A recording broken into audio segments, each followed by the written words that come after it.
Mohenjo-Daro il y a 4600 ans. Alors qu'en Europe les hommes sont encore des simples chasseurs nomades, et sont toujours vêtus de peau de bête, la civilisation de l'Indus, elle, maîtrise l'agriculture et l'élevage. Mais surtout elle possède une écriture. Elle reste bien mystérieuse encore de nos jours. Car nous ne disposons pas pour celle-ci, d'une pierre de Rosette, pour la traduire.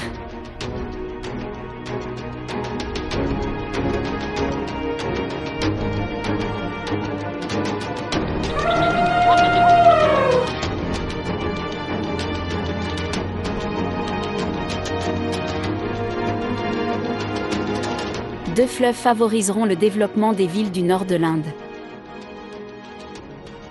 Il s'agira de l'Indus qui prend sa source dans l'Himalaya et le Sarasvati parallèle au premier.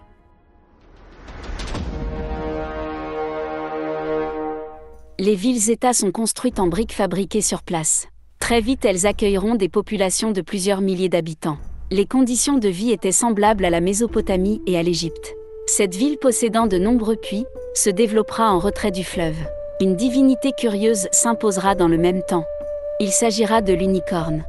Cet animal mystérieux est partout comme sur les murs des palais.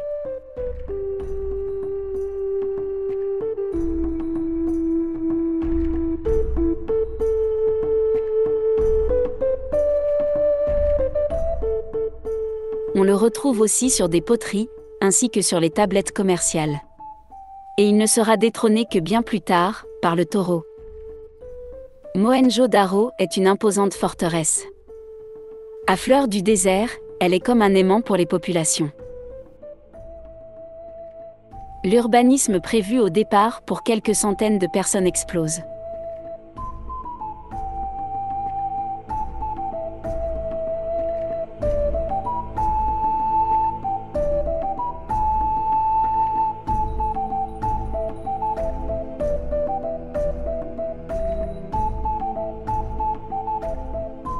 L'architecture est mathématique. Ce qui prouve que les constructeurs étaient de fins maçons. Les rues sont bien dessinées, éclairées et appartiennent à un plan bien précis.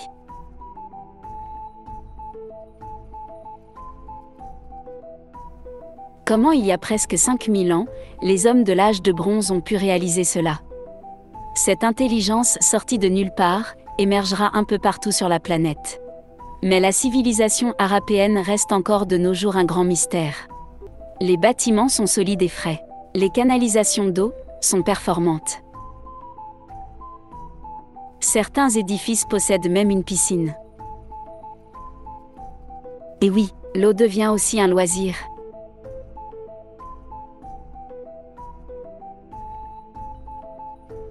En effet, les salles de bain sont d'un niveau exceptionnel. La civilisation de l'Indus nous a laissé quelques objets d'art. Ils sont assez rares, mais dénotent d'une grande finesse de réalisation.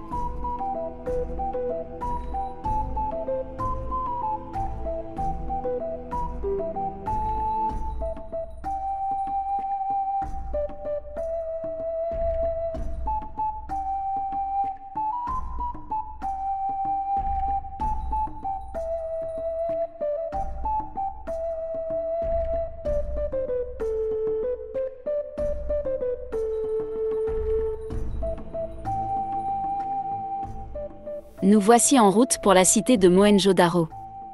Les foules affluent pour y faire des échanges fructueux. Ici un homme vérifie son sauf-conduit pour l'accès à la ville.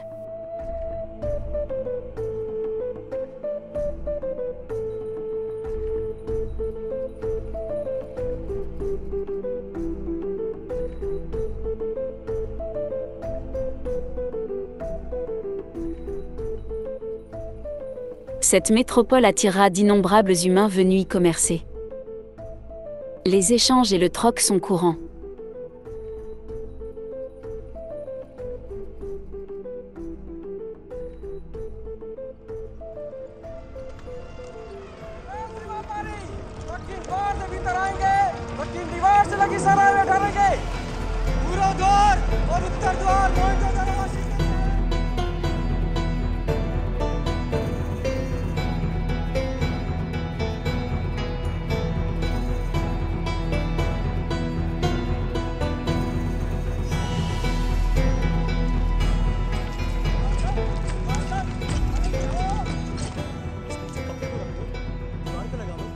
Ce fonctionnaire ici délivre des reçus, gravés dans de l'argile.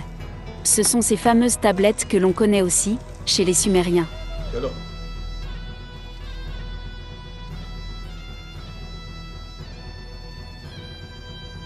Des visiteurs venus du monde entier se donneront rendez-vous dans la cité de Mohenjo-Daro. Fils de pharaon d'Égypte ou voyageurs venus de la lointaine Chine, tous sont venus faire du commerce. Et ceci dans le calme et la paix. Jusqu'à ce jour où le crieur public annonce une nouvelle d'importance. Un homme, devenu roi, s'impose devant l'assemblée des anciens. Il est autoritaire, et il porte même un casque en corne de taureau. Ce chef imposé par la force changera le paradigme de l'Indus. En effet, ce n'est plus l'unicorne qui sera adulé, mais ce bovidé à cornes. मोहनजोदारो को जो वचन दिया था, वो पूरा हो गया। हड़प्पा ने हमें अपनी एड़ी तले दबा कर रखा था। सारी सिंधु भूमि में जहां कभी व्यापार के लिए सिर्फ ही हड़प्पा का नाम लिया जाता था, आज हर एक व्यापारी मोहनजोदारो में आता है। अब वो सूरज दूर नहीं जब मैं हड़प्पा का नाश करूंगा। ये विराट सभा तेरे नियमों से सहमत नहीं है Meham.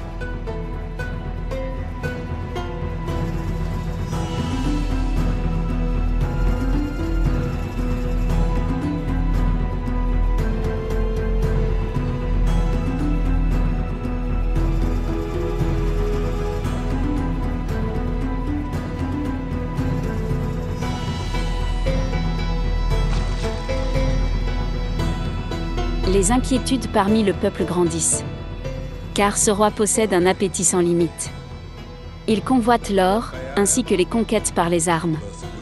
Le temps de la guerre a sonné. Mais pour l'heure, place au jeu.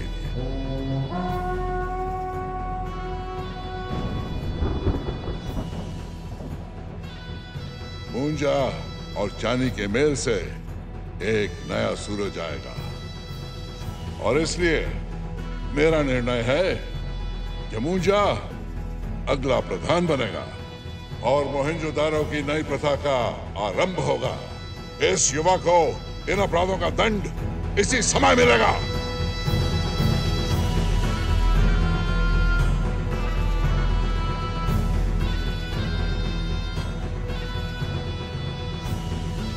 Plus de 2 millénaires en avance sur le monde grec et romain, les arènes sont nées ici, à Mohenjo-Daro. Maintenant, nos gladiateurs bien chétifs doivent se mesurer aux barbares capturés dans le nord de l'Europe.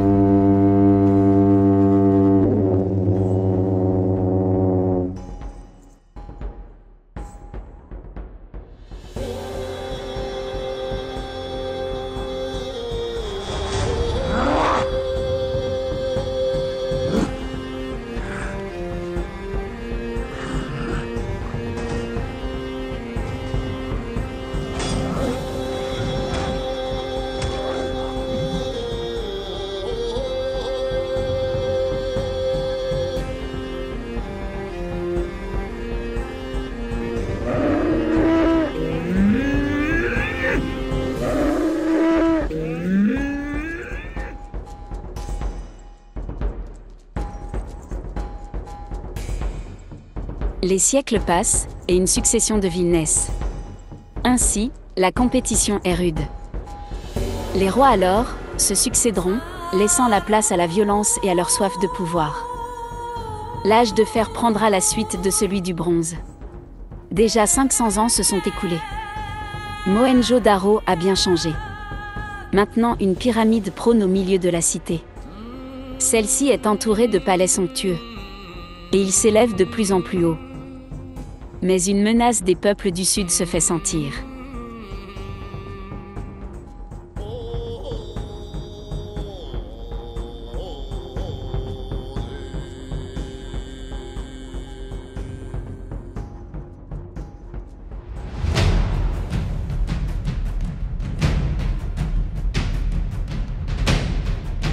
Une ultime guerre, celle de trop peut-être, apportera le chaos et la destruction. Au point où d'aucuns disent que le feu nucléaire a embrasé toute la cité. Rien. Il ne restera plus rien. Les survivants feront face à une sécheresse sans pareille. Plus rien ne poussera, Et même le fleuve Sarasvati disparaîtra à son tour. Les peuples survivants fuiront vers d'autres contrées. Ils laisseront l'histoire de la civilisation de l'Indus à jamais dans l'oubli.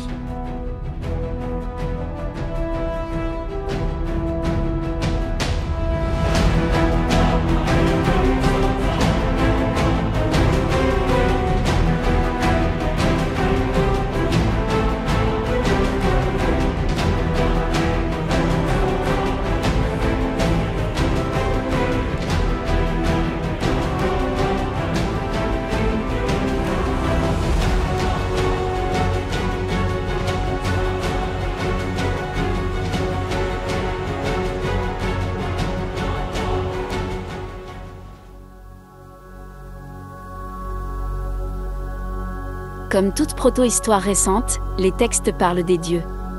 Dieux, ou bien des êtres extraterrestres. Ainsi comme beaucoup de mythes, voire pour les Anunnaki, avec les Sumériens, le mystère est toujours présent.